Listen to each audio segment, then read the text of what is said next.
मी अर्थातच जिवंत राहिलेला निखिल वागळे. काल मी मेलो नाही भारतीय जनता पक्षाच्या गुंडांच्या हल्ल्यामध्ये. मी जिवंत आहे. आचार्य अत्रेंवर असा हल्ला झाला तेव्हा ते म्हणाले होते, मला मारणारे मेले, मी जिवंत आहे. मी थोडा बदल करून म्हणतोय, मला मारणारे भ्याड निघाले, मी जिवंत आहे. भाजपच्या आणि त्यांच्या मित्रपक्षांच्या गुंडांना मी सांगतो, तुम्ही ज्या लाठ्या, हॉकी स्टिक्स, आयर्न रॉड आणि इतर शस्त्र वापरली, त्या शस्त्रांचा आमच्या शाहू फुले आंबेडकर आणि शिवाजी महाराजांच्या मार्गाने पूर्ण पराभव केलेला आहे. मित्रो, मला तुम्हाला आज या हल्ल्याची कहाणी आखो देखा हाल, ज्याच्यामध्ये मी एक विक्टीम होतो, मी, माझे सहकारी आणि माझ्या गाडीचा सारथी, हा जो माझ्या गाडीचा सारथी होता वैभव, हा इतका हिम्मतबाज होता की त्याच्यामुळे आम्ही वाचलेलो आहोत. बघा, एक छोटीशा गाडीमध्ये आम्ही होतो. या गाडीमध्ये मला मध्ये बसवलं मागच्या सीटला, बाजूला असीम सरोदे होते, विश्वंभर चौधरी होते, आमची वकील श्रेया पुढच्या सीटला बसली धाडसानी, आणि हा आमचा ड्रायव्हर वैभव. ती कहाणी मी तुम्हाला आज सांगणार आहे. ही कहाणी अशी लोकशाहीमध्ये घडू शकते यावर माझा विश्वास नव्हता, पण काल मला कळलं की ही लोकशाही नाहीच आहे. हे पोलिसी राज्य आहे, ही हुकुमशाही आहे, ही अघोषित आणीबाणी आहे. याचा प्रत्यक्ष अनुभव मी काल घेतला. जेव्हा हिटलरचे गेस्टॅपो त्यांच्या विरोधकांवर हल्ले करत होते, त्यांच्या घरामध्ये घुसत होते, त्यांना रस्त्यावर गाठून ठार मारण्याचा प्रयत्न करत होते, तेव्हा जर्मनीमध्ये अशीच अवस्था होती. हे लक्षात घ्या. हीच अवस्था आज भारतीय जनता पक्षाच्या गुंडगिरीमुळे, फॅसिझममुळे आलेली आहे. तेव्हा कहाणी तुम्हाला सांगतो. कहाणी अतिशय साधी आहे. भारतीय जनता पक्षाने हा गोंधळ घातला नसता तर निर्भय बनोची पुण्यातली सभा नेहमीप्रमाणे शांततेत पार पडली असती. झालं काय, ललित कला केंद्रामध्ये भाजपने गोंधळ घातला आणि आम्ही या सभेची घोषणा केली. ही सभा साने गुरुजी स्मारकाच्या निळू फुले सभागृहात झाली, काल झाली, पार पडली.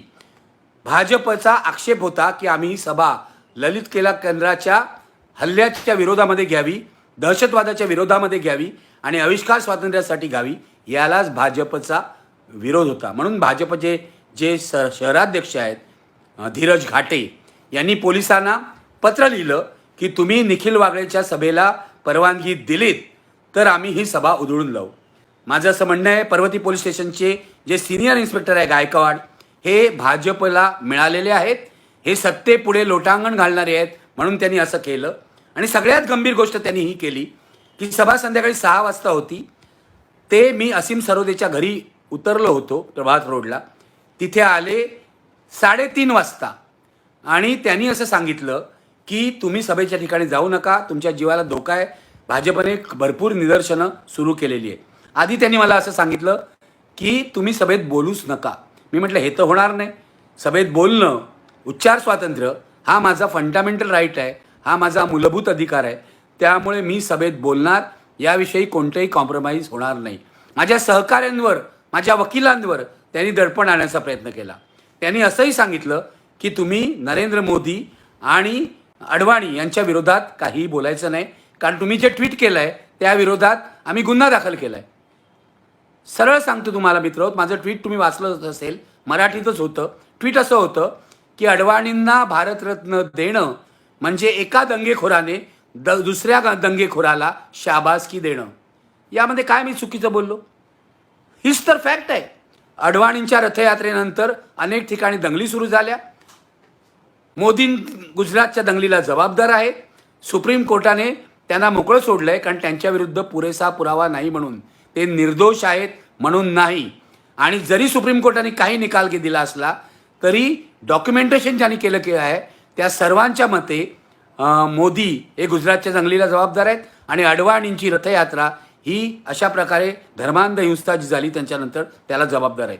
त्यामुळे माझं ट्विट जे आहे ते माझं मतही नव्हतं, ती फॅक्ट होती.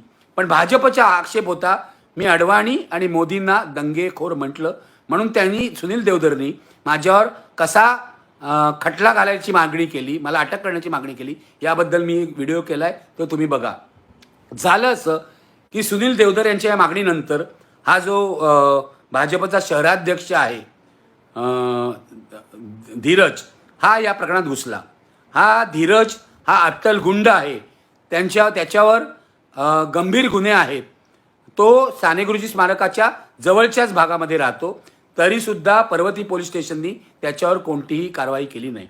पोलीस माझ्याकडे 3:30ला आले असीमच्या घरी आणि त्यांनी असं सांगायला सुरुवात केली की आम्ही सांगेपर्यंत तुम्ही सभेच्या ठिकाणी जाऊ नका. आम्ही सुरुवातीला ऐकलं त्यांचं. 3:30 झाले, 4:30 झाले, 6ची सभा होती, 5:30 झाले तरी ते म्हणाले आम्ही त्या लोकांना हटवतोय, अटक करतोय, तुम्ही कृपया निघू नका. आम्ही ऐकलं. 7:15 वाजेपर्यंत मी ऐकलं. लक्षात घ्या, सभा सुरू केली तिथे इतर लोकांनी. नितीन वैद्य अध्यक्ष होते, त्यांनी सभा सुरू केली. तरीसुद्धा पोलीस मला तिथून सोडायला तयार नव्हते.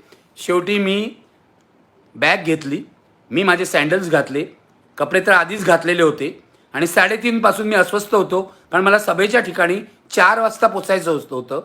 पोलिसांनी आम्हाला अक्षरशः हे 4 तास असीमच्या घरामध्ये हाऊस अरेस्ट ज्याला म्हणतात तसं केलं असा माझा आरोप आहे. 4 तास. मग 7:15ला माझा स्फोट झाला.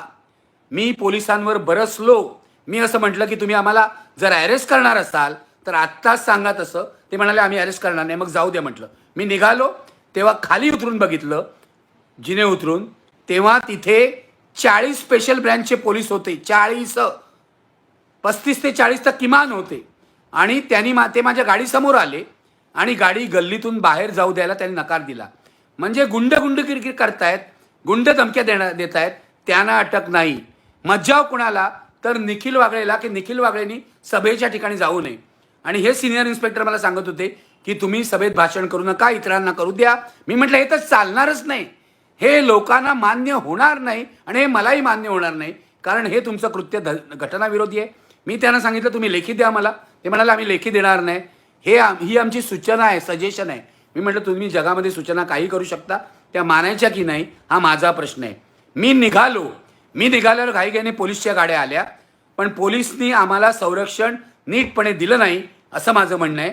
याचं कारण मी ज्या गाडीत बसलो त्या गाडीत, ती गाडी छोटी होती. आमच्या पुढे एक मोठी गाडी होती, ती माझ्या मित्राची होती. त्याच्यात 4-5 मित्र होते, बंटी वगैरे. आणि पोलिसांची एक गाडी पुढे असायला हवी होती. पोलिसांनी सर्व गाड्या माझ्या मागे ठेवल्या बघा. म्हणजे पुढून हल्ला करायला पोलिसांनी थेट परमिशन दिली. माझं म्हणणं आहे संबंधित पोलीस अधिकाऱ्यांवर पुणे कमिशनरने कारवाई केली पाहिजे. मी पोलिसांना असं सांगितलं की तुम्ही मला सभेच्या जागी पोचू देणार नसाल तर आज रात्रीपासून मी पुणे कमिशनरच्या कार्यालयाबाहेर उपोषणाला बसीन. तेव्हा पोलिसांनी काहीतरी हालचाल केली. आम्ही निघालो. असीमच्या प्रभात रोडच्या जवळच्या घरातून आम्ही निघालो. 5 मिनिटं जाताच दगडफेक सुरू झाली. हा रस्ता पोलिसांनी दाखवलेला होता, हा रस्ता आम्ही निवडलेला नव्हता. पोलिसांना माहिती होतं की या रस्त्यावर भाजपचे गुंड दबा धरून बसलेले आहेत. आमचा पाठलाग होत होता. दोन्ही बाजूनी मोटरसायकली होत्या आणि त्यांच्या हातात दांडुके होते. ते सतत गाडीवर दणकावत होते, मारत होते, सतत पाठलाग करत होते आणि पोलीस कोणताही हस्तक्षेप करत नव्हते. पुढे जाताना दगडफेक अधिक वाढली. मला आता पुण्यातल्या चौकांची नावं माहीत नाही, पण मी तुम्हाला सांगतो 4 ते 5 ठिकाणी हल्ला झाला. त्यानंतर आम्ही पुढे गेलो. गाडी जरा फास्ट घे म्हटलं यांच्यापासून. चौकामध्ये या भाजपच्या लोकांनी गाड्या आडव्या घालून आम्हाला अडवलं आणि गाडीवर अक्षरशः निर्घृण हल्ला चढवला. तुम्हाला सांगतो मित्रो, मी आजपर्यंत 6 ते 7 हल्ले सहन केले आहेत. माझ्या ऑफिसवर सुद्धा अनेकदा हल्ला झाला. पहिला हल्ला 19 साली झाला. शेवटचा हल्ला IBN लोकमतवर 2009 साली झाला. पण कालचा हल्ला या सगळ्यांपेक्षा वेगळा होता. कालचा हल्ला हा यापेक्षा भयानक होता. कालचा हल्ला हे एक प्रकारचं मॉब लिंचिंग होतं. आम्ही गाडीमध्ये असल्यामुळे वाचलो. आज मला मुसलमानांचं मॉब लिंचिंग होतं म्हणजे काय होतं याचा अनुभव मिळाला. मी पुढच्या चौकामध्ये आल्यावर त्यांनी हल्ला केला. ते सगळे गुंड गाडीवर चढले, बॉनेटवर चढले, पुढची काच फोडण्याचा त्यांनी प्रयत्न केला. त्यांच्या हातात हत्यारं होती, त्यांच्या हातात काठ्या होत्या, त्यांच्या हातात लाठ्या होत्या, त्यांच्याकडे अंडी होती, त्यांच्यावर काळीशाई होती, ती त्यांनी गाडीवर फेकली. आणि मग पोलिसांनी आम्हाला सांगितलं, तेव्हा पोलिसांनी इंटरव्ह्यू केलं. पोलीस आले आणि पोलिसांनी सांगितलं गाडी रिव्हर्स घ्या, गाडी दुसऱ्या मार्गाने द्या.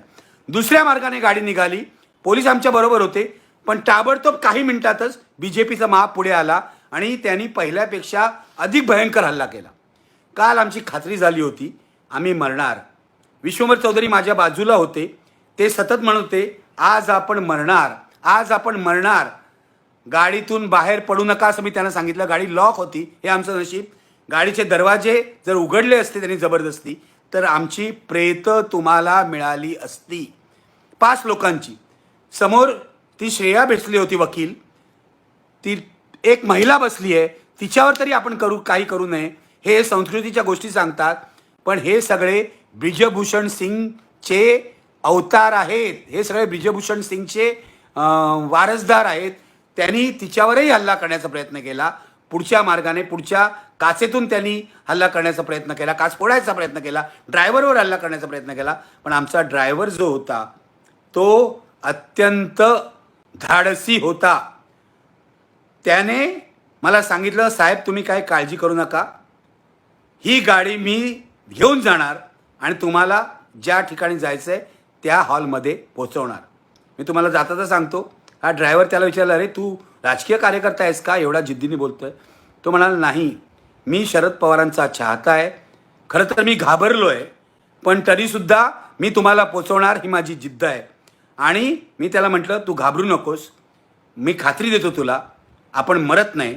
कारण माझा हा विश्वास आहे. मी कालच्या सभेतही सांगितलं की सत्याच्या मार्गावर चालणारे अशा प्रकारे सहजासहजी मरत नाहीत. लोक मला म्हणतील ही अंधश्रद्धा आहे, पण हा माझा विश्वास आहे. आम्ही शाहू फुले आंबेडकरांच्या आशीर्वादानेच जगलो आहोत. आम्ही शिवरायांच्या आशीर्वादाने जगलो आहोत, हे लक्षात घ्या. काल कोणीतरी गाढवाने एका फेसबुकवर लिहिलं आहे, निखिल वागळेंनी केवळ फुले आंबेडकरांचं नाव घेतलं, शाहू आणि छत्रपती शिवाजीराजांचं नाव घेतलं नाही. मी त्यांना सांगू इच्छितो, इतके डबक्यातले बेडूक बनू नका, इतके जातीवादी बनू नका. जेव्हा मी फुले आंबेडकर म्हणतो ना, त्याच्यामध्ये शाहू महाराज आणि शिवाजी महाराज असतातच.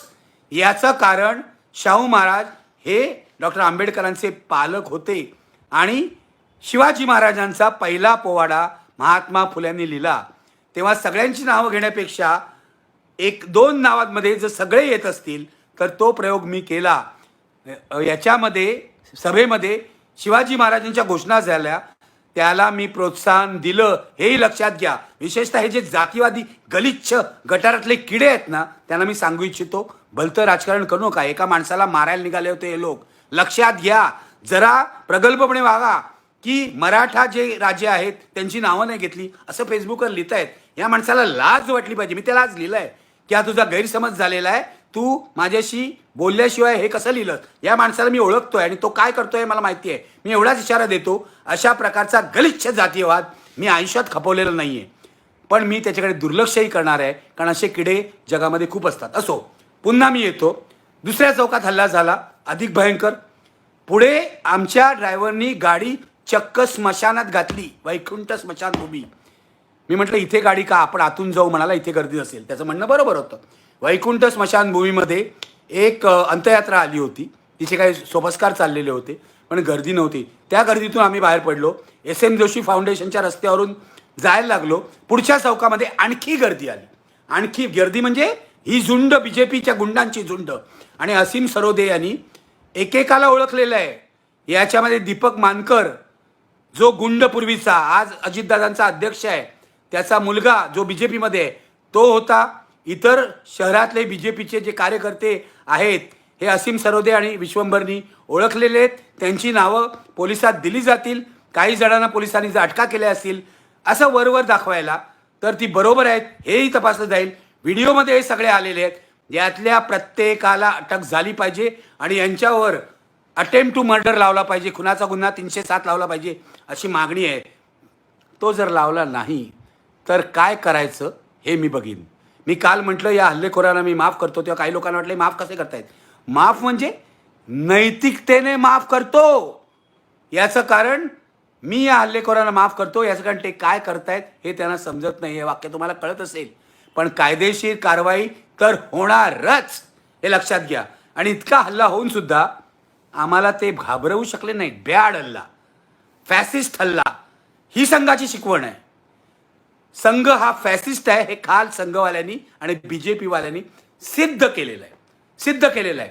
तिसऱ्या चौकात आणखी हल्ला झाला, पण त्यानंतर पुढे आम्हाला राष्ट्रवादीचे स्थानिक नेते प्रशांत जगताप यांची फौज येऊन भेटली त्या सिग्नलजवळ आणि त्यांनी RSS वाल्यांना, BJP वाल्यांना, गुंडांना सरळ अंगावर घेतलं. एक भक्ती कुंभार नावाची कार्यकर्ती, तुम्हाला व्हिडिओ दिसत असेल, पिवळा ड्रेस घातलेली, ही बाई म्हणजे रणरागिणी निघाली. ती रस्त्यावर उतरून यांच्याशी झुंजत होती. आमचा बंटी हाही तो तसा मुसलमान आहे, त्याची जिम आहे तिथे आणि जिम असल्यामुळे आणि जिमवाला असल्यामुळे तो असा तगडा आहे. त्याने अंगावर घेतलं लोकांना बाहेर पडून आणि आम्हाला वाचवलेलं आहे. मी खरंच ऋणी आहे या सर्वांचा, ज्यांनी आम्हाला वाचवलं. सगळ्यांची नावं मी घेऊ शकत नाही, अनेकांना मी ओळखत नाही, पण तुम्हाला सांगतो तुमच्यामुळे मी आज जगलेलो आहे. भक्ती, मी तुझा कृतज्ञ आहे. प्रशांत जगताप, मी तुमचा कृतज्ञ आहे. बंटी, मी तुझा कृतज्ञ आहे. तुमच्यामुळे हे जीवदान मला मिळालेलं आहे. आणि आमचा जो वैभव, आमचा जो सारथी होता, त्याचे तर असंख्य उपकार आहेत माझ्यावर, कारण त्यांनी गाडी ज्या पद्धतीने चालवली ती पद्धत एकदम धोकादायक होती. पण त्यावेळेला गाडी पुढे जाणं आवश्यक होतं, नाहीतर आम्ही मॉब लिंचिंगचे बळी झालो असतो. पुढेही चौथ्या चौकात BJP वाले आले. अगदी आम्ही सानेगुरुजी महाराजांच्या गेटवाशी पोचलो तेव्हा सुद्धा त्यांनी एक हल्ला केला आणि मागची काच जी आहे ती फोडून टाकली. ती पूर्ण फुटल्यावर त्याच्यामधून आतमध्ये त्यांनी हॉकी स्टिक्स घालून मला मारायचा प्रयत्न केला. त्यामध्ये असीम सरोदे जखमी झाले, त्यांच्या डोक्याला काच लागली हे लक्षात घ्या. एका वकिलाच्या गाडीतून आम्ही जात होतो, तिच्यावर त्यांनी हल्ला गेलेला आहे. या लोकांना कायद्याचं काही पडलेलं नाही हे सिद्ध झालंय. मी पुणे पोलिसांना सांगतो, यांच्यावर जर तुम्ही कारवाई नाही केली, मला असं ऐकू येत आहे की ते कारवाई माझ्यावरही करणार, माझ्यावर काय करायची ते करून घ्या. निखिल वागळेने आयुष्यात कोणता गुन्हा केलेला नाही आहे, काही केलेलं नाही, 55 खटल्याला तोंड दिलेलं आहे. पण त्यांना जर तुम्ही पकडलं नाहीत तर निखिल वागळे पुन्हा पुण्यात येऊन सत्याग्रह करेल, उपोषण करेल आणि मग या सरकारच्या तोंडचं पाणी पळेल हे लक्षात घ्या. आणि या गुंड BJP वाल्यांना, या अतिशय क्रिमिनल अशा BJP वाल्यांना, ज्यांनी माझ्या खुनाचा, असीम सरोदे, विश्वंभर आणि या सर्वांच्या खुनाचा प्रयत्न केला, त्यांच्यावर तुम्हाला 307 लावावंच लागेल. गाडी सानेगुरुजी स्मारकात पोचली तेव्हाही BJP वाले तिथे घुसले आणि गाडीवर त्यांनी पुन्हा हल्ला केला. पूर्ण काचा फुटल्या गाडीची. आणि गाडीची काय अवस्था आहे तुम्ही फोटोतून पाहू शकता. आम्ही काल वाचलो, हा निव्वळ चमत्कार आहे. मला असं वाटतं, मी अंधश्रद्धाळू नाही, उगाच नसते वाद घालू नका, पण माणसाच्या आयुष्यात कधी नियती अशा काही गोष्टी घडवते. विजय तेंडुलकर म्हणायचे की परमेश्वरावर माझा विश्वास नाही, पण नियतीवर माझा विश्वास आहे. तसाच नियतीवर माझा विश्वास आहे. इतक्या हल्ल्यातून मी वाचलो, तर हा जो मागे माझ्या पाठीशी बुद्ध आहे ना, तो मला वाचवतोय असं मला वाटतं. बुद्ध माझा मार्गदाता आहे असं मला वाटतं. बुद्धाच्या तत्वज्ञानावर माझा विश्वास आहे. तो जोपर्यंत माझ्या पाठीशी आहे तोपर्यंत मला कोणी मारू शकत नाही, ही माझी श्रद्धा आहे. या श्रद्धेमुळेच मी विश्वंभर आणि असीमला सांगत होतो, काळजी करू नका, आपण मरत नाही. आपण एक वेळ जखमी होऊ, पण आम्ही खाली डोकी केली, डोक्यावर हात ठेवला आणि आमची डोकी वाचवली. मी या गुंडांना सांगतो, जोपर्यंत आमची डोकी शाबूत आहेत ना, तोपर्यंत तुमचं काहीच चालणार नाही. तुमचा बाहुबलाचा पराभव आम्ही बुद्धिबळानं करणार आहोत. जो काल झाला, BJP वाल्यांना सभा उधळायची होती, ती त्यांना उधळता आली नाही. पोलिसांनाही त्यांच्याशी संगनमत केलं, तरी सुद्धा सभा यशस्वी झाली. हॉल गच्च भरलेला होता.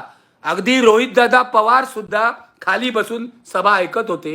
हे जे तुमचं प्रेम आहे ना सर्वांचं, हे अद्वितीय आहे, हे असामान्य आहे. हे माझ्यावरचं प्रेम नाही व्यक्तीवरचं, हे मी जो विचार मांडतोय त्याच्यावरचं प्रेम आहे.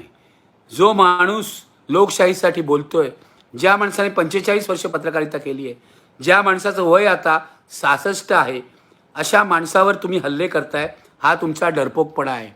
भारतीय जनता पक्षाला वाटतंय की आपण सत्ताधारी आहोत, पण सत्ताधारी आणि हुकुमशाह सर्वात डरपोक असतात, हे लक्षात घ्या. या हल्ल्याची संपूर्ण जबाबदारी ही गृहमंत्री देवेंद्र फडणवीसांची आहे. माझं असं म्हणणं आहे, हा हल्ला त्यांच्याच प्रेरणेने आणि त्यांच्याच आदेशाने झाला आहे असा माझा आरोप आहे. हा जाहीर आरोप मी करतोय. याचं कारण पुणे शहरात एवढी गंभीर घटना देवेंद्र फडणवीस यांच्या ग्रीन सिग्नलशिवाय घडवू शकत नाही. देवेंद्र फडणवीसांवर अलीकडे मी खूप टीका केलेली आहे त्यांना खलनायक म्हटलेलं आहे, त्यांना सर्वात खराब गृहमंत्री म्हटलेलं आहे. त्यामुळे त्यांनी चिडून आपल्या या गुंडांमार्फत माझा खून करण्याचा प्रयत्न केला असा माझा आरोप आहे. असं होणार आहे हे मी त्यांना आधी कळवलं होतं. भाजपने धमकी दिली आहे, याचा व्हॉट्सॲप मी त्यांना पाठवला होता. दरवेळेला ते माझ्या व्हॉट्सॲपला उत्तर देतात, या वेळेला त्यांनी उत्तर दिलं नाही. हे सुद्धा अगदी लक्षणीय आहे, नोंदणीय आहे असं मला वाटतं. देवेंद्र फडणवीस, मी तुम्हाला सांगू इच्छितो, तुम्ही असं विधान केलं की निखिल वागळे तारतम्य सोडून लिहितात म्हणून हा हल्ला झाला. हल्ल्याचा मी निषेध करतो. गुन्हेगारांनी असा निषेध करायचा नसो. तुम्ही गुन्हेगार आहात, तुम्ही जबाबदार आहात हल्ल्याला. आणि तुम्ही जेव्हा 2014 पूर्वी विरोधी पक्षनेते होतात, तासनतास माझ्या स्टुडिओत बसत होतात, इंटरव्ह्यूमध्ये देत होतात, तिथे चर्चेत भाग घेत होतात, तेव्हा मला तारतम्य होतं काय? आता तुमच्यावर टीका करायला लागलो तर मला तारतम्य नाही. लोकांना कळत नाही असं वाटतं काय तुम्हाला? आणि तुमचे हे सगळे बीजेपीचे गुंड आणि बीजेपीचे ट्रोल्स आज दिवसभर माझ्या विरुद्ध लिहित आहेत, याची पर्वा करत नाही हो. तुम्ही एक दिवस खड्ड्यात जाणार आहात. तुमचं सरकार खड्ड्यात जाणार आहे. तुमचं अधपतन झालेलं आहे राजकीय. तुम्ही अगदी खालच्या पायरीवर उतरत आहात आणि तुम्ही हिंसेचा मार्ग वापरत आहात. जो हिंसेचा मार्ग वापरतो तो हिंसेच्याच मार्गाने संपतो. हे हिटलरच्या उदाहरणावरून तुम्हाला लक्षात येईल. हिटलरला शेवटी आत्महत्या करावी लागली होती. कोणी आत्महत्या करावी असं माझं म्हणणं नाही, पण हा मी इतिहास सांगतोय. तुमचे ही जी पापं वाढलेली आहेत ना महाराष्ट्रात 14 पासून आजपर्यंत आणि विशेषतः 19 पासून पुढे, ही महाराष्ट्रातल्या जनतेला आवडत नाही आहेत. अनेक संघवाल्यांनी, अनेक भाजपवाल्यांनी आज फेसबुकवर असं लिहिलेलं आहे, निखिल वागळे आणि विश्वंभर चौधरी यांचे विचार आम्हाला आवडले नाहीत, पण अशा प्रकारे त्यांच्यावर हल्ला करणं, त्यांचा खुनाचा प्रयत्न करणं हे निषेधार्ह आहे. हे तुमच्याच भाजपवाल्यांनी लिहिलेलं आहे. तुमच्या भाजपमध्ये आता 3, 4, 5 गट झालेले आहे. त्याच्यामधला एक गट हा मवाळपणे वागतो, त्यांनी ते लिहिलेलं आहे. बाकी सगळे गुंडच भरलेत तुम्ही. दीपक मानकर, त्याचा मुलगा, त्याच्याबरोबर तुमची मैत्री आहे. तुम्ही तुमच्या सेममधून गुंडांचं मॉनिटरिंग होतं, हे मी गेल्या वेळेलाच बोललो होतो. तुम्ही एक तुमच्या शिंदेनी एक ऑफिसर नेमलेला आहे, पोलीस ऑफिसर माजी प्रदीप शर्मा, या गुंडांचं मॉनिटरिंग करण्यासाठी. गुंड मंत्रालयात जाऊन CM, डेप्युटी CM यांना भेटतात. गुंड वर्षावर सतत संचार करतात. गुंडांना तुमचं प्रोटेक्शन आहे. गणपत गायकवाडलाही तुम्ही प्रोटेक्शन दिलेलं आहे, ज्यांनी गोळीबार केला. त्याच प्रोटेक्शनमुळे तो आज एवढी हिंमत करतोय आणि त्या पोलीस स्टेशनमध्ये त्याला रॉयल ट्रीटमेंट मिळते, हे लक्षात ठेवा. तेव्हा या सगळ्या पापाची जबाबदारी 5 घटना घडलेल्या आहेत महाराष्ट्रामध्ये.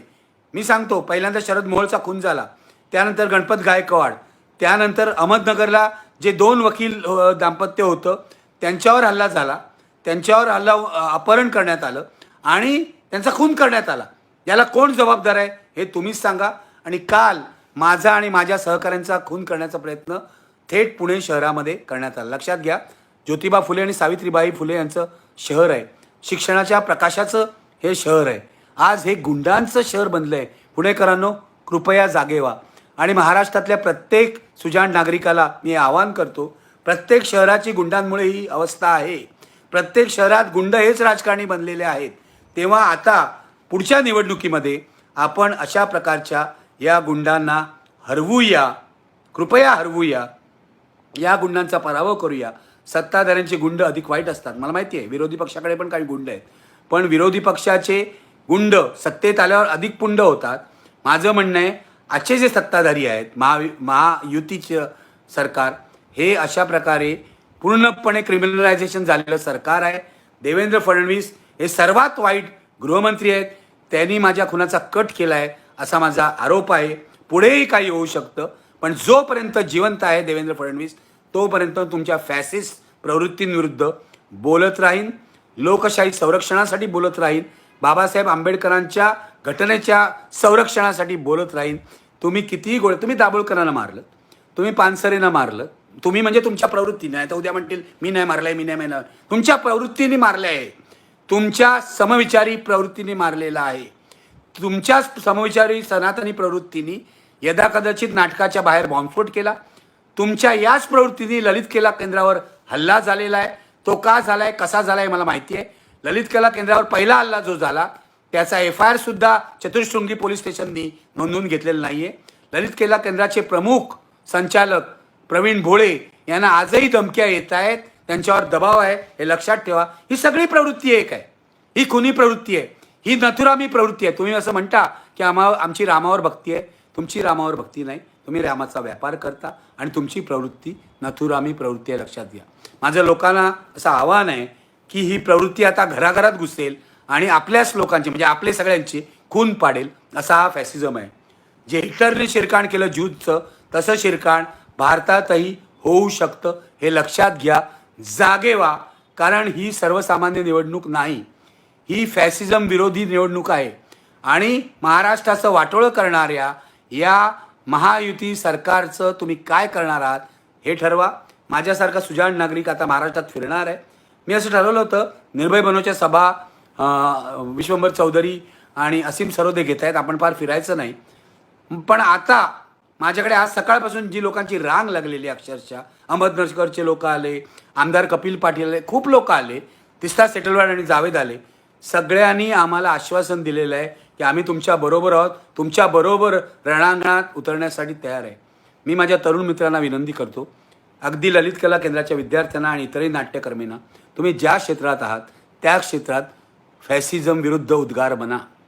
ज्या क्षेत्रात आहात त्या क्षेत्रात सर्वसामान्य माणूस जो आहे तो लढाई करू शकत नाही. मात्र मी या सेक्युलर विचारांच्या सर्वसामान्य माणसांना असं आवाहन करतो की लोकांकडे जा, निदान 15, 20, 25 लोकांना बदलायचा प्रयत्न करा. आणि हे फॅसिस्ट सरकार आहे, मोदी शहांचं गुन्हेगारी प्रवृत्तीचं सरकार आहे, ते का घालवलं पाहिजे ते त्यांना सांगा, त्यांना कन्व्हिन्स करायचा प्रयत्न करा, चिकाटी सोडू नका. मित्र, मी तुम्हाला सांगतोय, महाराष्ट्रात तरी फॅसिझमचा पराभव होणार याविषयी माझ्या मनात शंका नाही आहे. अनेक ठिकाणी मिटिंग्स घेतल्यानंतर महाराष्ट्रात लोकसभा निवडणुकीत महायुतीला कमी जागा मिळणार आहेत, यावर मी परवाच व्हिडिओ केला होता, ते बघा. इंडिया टुडेच्या सर्वेमध्ये महायुतीला 22 जागा दाखवत आहेत,